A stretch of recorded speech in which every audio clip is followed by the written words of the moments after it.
Don't be fooled by the eyes that I got. I'm still mime time from the block. Oh yeah. What if you had one thing about your identity or self-image that you wish you could change? For me, growing up with mad insecurities, I've had more than a few. One of the biggest things, my eyesight.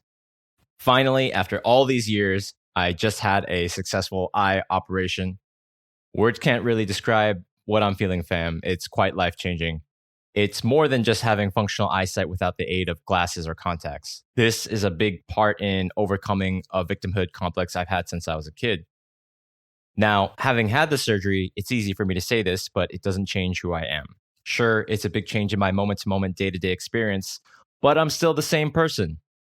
I still have the same baggage. I've always had it in me to become this best version of myself, solving one problem at a time, and I just solved this big one. I've always had the confidence and the capability to be who I need to be, who I want to be deep down inside. I believe the same is probably true for you as well. So for this episode, I'm going to talk about self-image, identity, confidence issues, and some lessons I've learned along this journey of self-actualization. So if you know someone who hates wearing glasses or contacts as much as I do, or is stuck on issues of self-image and identity, then please share this episode with them. Yes, if you like this podcast and you want to support, please just share it with a good friend so we can all learn and grow together and spend this time together. Spend this cheeky mime time. Okay, now let's get into it hard. You know what time it is?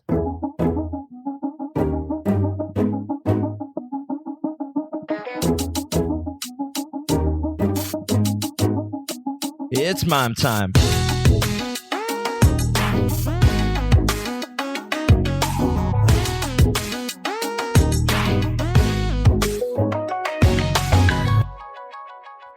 As I mentioned on my 29th birthday episode, I got big personal news for y'all. I just got eye surgery.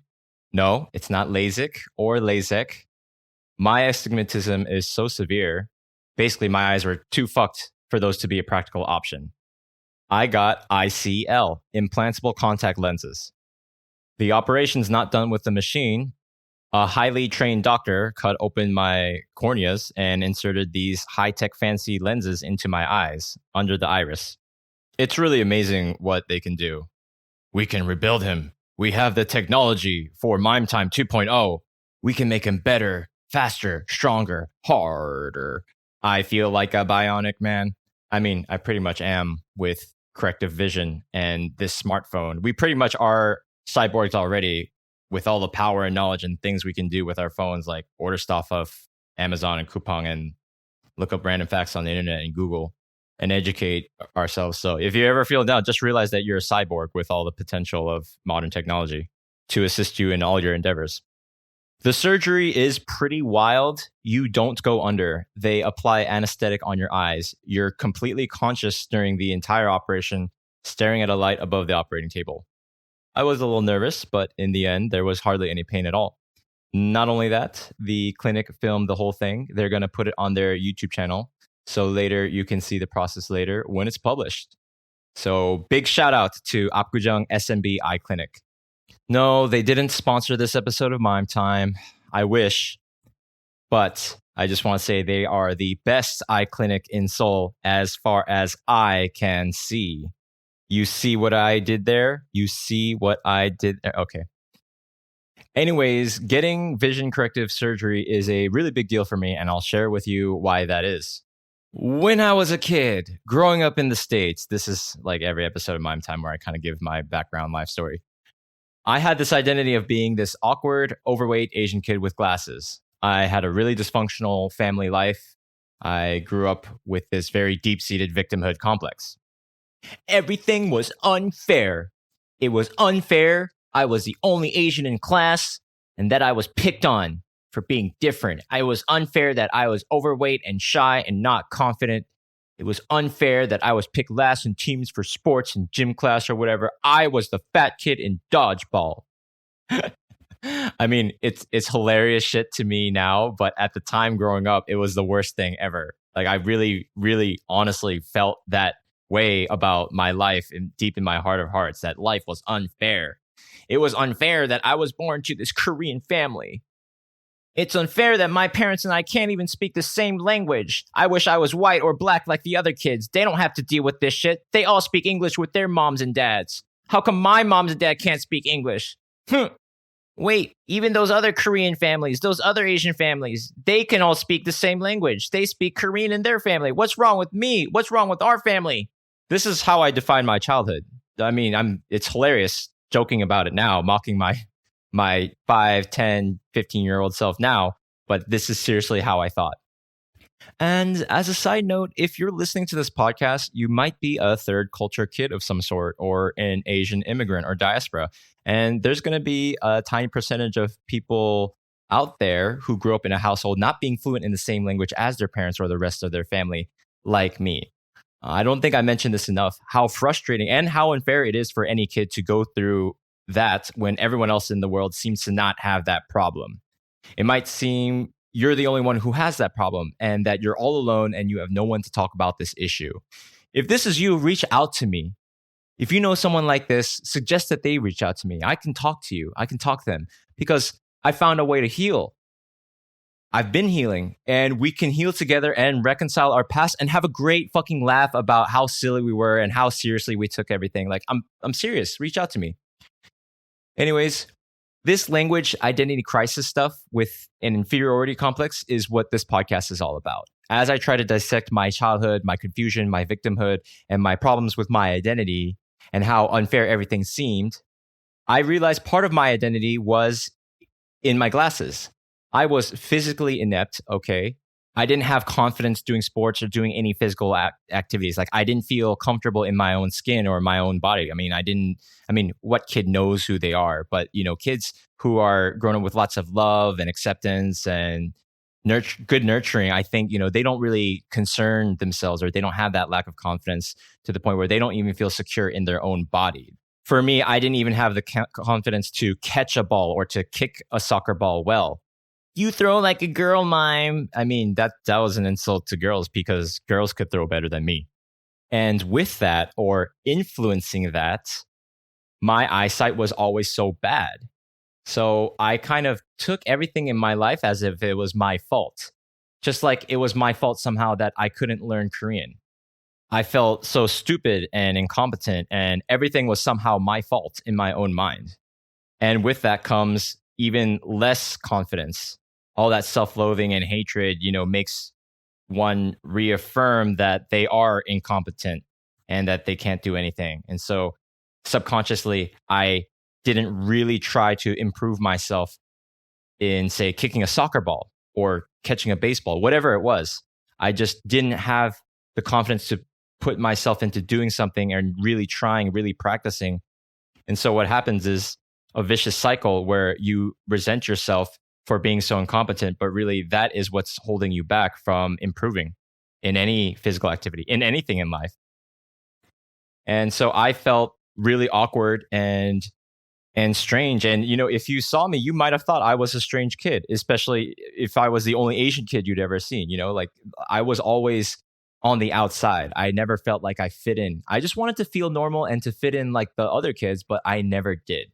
So you see how glasses kind of plays into this with my appearance and my identity. Again, it was unfair that I seemed to be one of the few people around me who had really bad eyesight and always had to wear glasses for as long as I could remember. Now living in Korea, you see every other person wears glasses. Lots of Asians wear glasses, but growing up stateside, that wasn't the case. I don't think I saw as many people wearing glasses when I was a kid. So I felt more out of place, not just being Asian, but also having glasses.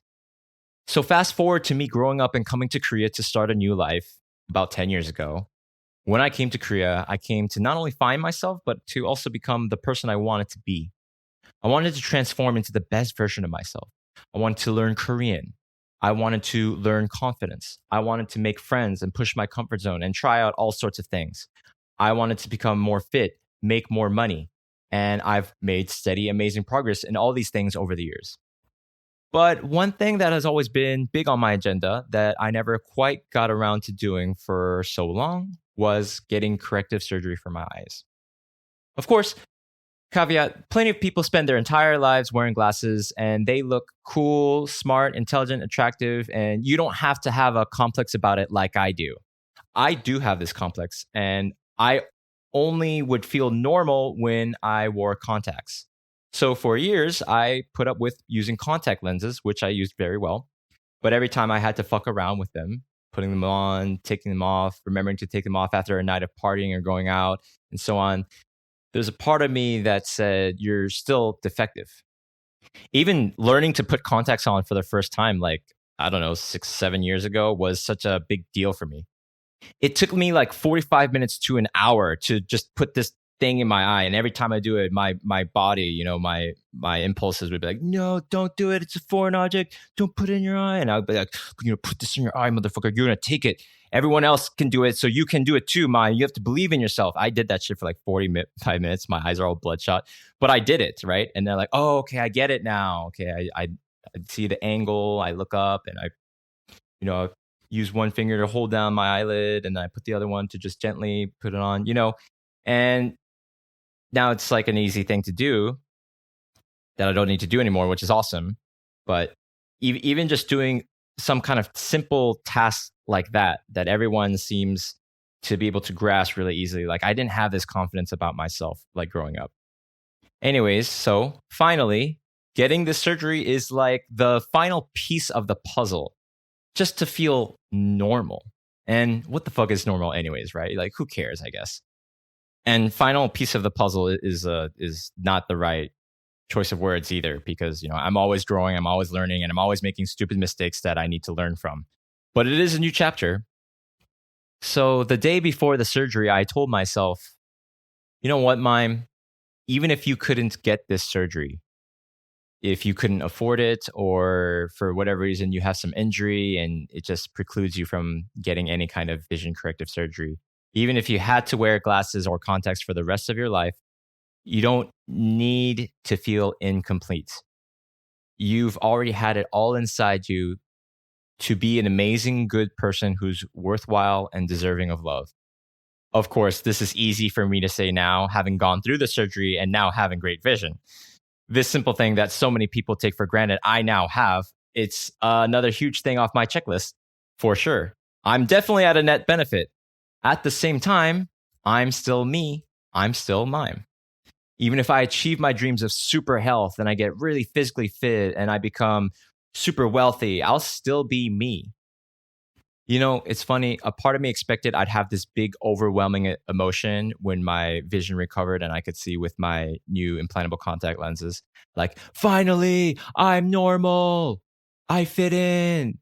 And I did actually shed some tears, fam. All those years of when I was a kid, hating who I was, wishing I could be someone else, hating that life was so unfair to me that I had to wear glasses and stupid shit like that.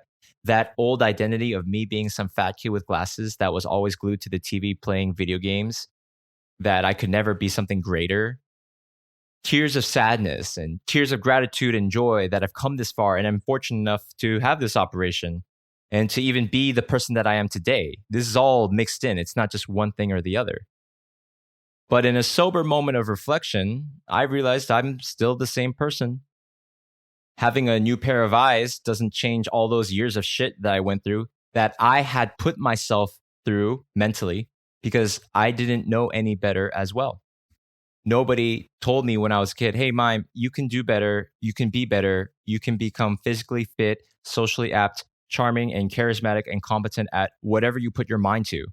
You already have it all within you. You just need to put time in and day out on good habits that build you toward your future dream self. And, don't make such a big deal about the glasses. It's really not a big deal. So many people wear glasses. It's just something that people live with. You're not alone. Don't make things a bigger deal than you need to be. I wish someone had just told that to me again and again and again. So I'm telling you, if you're feeling alone, you are alone. Nobody can ever know the struggles that you go through, real or imagined upon yourself, because no one can be you, simply. At the same time, you're not alone because everyone feels that life is unfair to them in their own way. Everyone has their shit. I wish someone could have told me when I was much younger, that they could have instilled deep within my psyche these valuable lessons, these things like that I'm alone. Life is unfair, but that's okay. And I can get better. And also that I'm not alone. Life is unfair to everyone in their own way. And I can choose to transcend all the bullshit to become my dream self. I don't need to make a big deal of all the problems in my life or how unfair life is to me. I can see across all of humanity and see like, I'm not alone. We're all suffering. We're all going through our own shit and we all have to live with our own demons. Life may seem unfair to you in a bad way now, but later if you grow up or later if you apply yourself and try to take action day in and day out, then you can see that life is actually unfair towards you in a good way once you find the things that make you special. And if you don't feel special, if you just feel like shit, I mean, that's okay. We all go through that in our own ways. But there's hope, motherfucker. There's hope. Believe in yourself.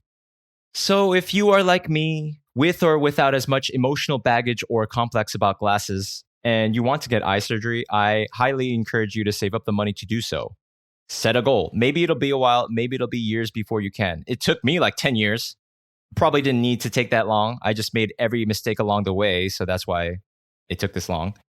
Hopefully you won't have to make the same mistakes and delay everything in life like I have up until now. If you want it, you can make it happen. This is just one of those things in life on a checklist. So what's on your checklist, fam? Is there something bothering you about how you perceive yourself, about your identity, your experience? Can it be something that's changed? I mean, do you want to get surgery and become an Asian person if you're not Asian? Or if you're an Asian person and you want to become white, like I did when I was a kid, do you want to get surgery for that? Is that really the answer? I don't know. You'll have to find the answers for yourself. All I'm saying, though, is that if you want to upgrade, if you want to become more fit, if you want to become more mentally sharper and more intelligent and more socially charming and more attractive, then I'm living proof of a hard case who thinks that he got it hard in life and now is going at life hard to make the most out of it, to make the most out of this life. I'm living my best life and I'm doing my best every single goddamn day. Or at least I'm doing slightly better than the day before. And that encourages me to push forward because I can look at all the progress I've made over the years, as well as the stupid mistakes. So again, what's on your checklist? And what are some things on your checklist of addressing these issues, right? If you have problem with vision, maybe you want to get eye surgery. If you feel shy and awkward and like the opposite sex will never be attracted to you or love you, then you can find ways to make yourself more attractive. And I'm not talking about plastic surgery. That's perhaps a discussion for another episode. But just in terms of like becoming more physically fit and becoming more confident and charming and all those things, improving your posture and your gait and the way that you carry yourself and your fashion and all that. Whatever it is, if you're not a bad person, if you're a halfway decent person and you're not trying to hurt any other people or gain at other people's expense, as in not trying to put other people down to make yourself feel better, then whatever it is that's on your list, go for it. Fuck, I wish I had someone tell me this when I was 10, 15, 18. As I always say on this podcast, I wish someone had told me these things when I was 10 years younger. And look, if you start now, if you make that decision, that commitment to yourself, that deep inside you have what it takes to succeed with whatever it is that you put your mind and your heart and your soul into, then you can be 10 times the person that I am in 10 years. Because I know that all of you listeners strive so much to be just like me, the oh so magnificent and magnanimous Mime Time. Handsome, dashing, well-traveled, multi-millionaire in Korean won, living the dream every single day and now with great eyesight. If a bum like me can do it, then you can do it too. And that's all the time that we have today here on Mind Time. Thank you so much for listening, fam. I love you all. I hope you guys are having a great July. Again, please share this episode with a friend if you got something out of it. And until next time, Mime Time. Oh.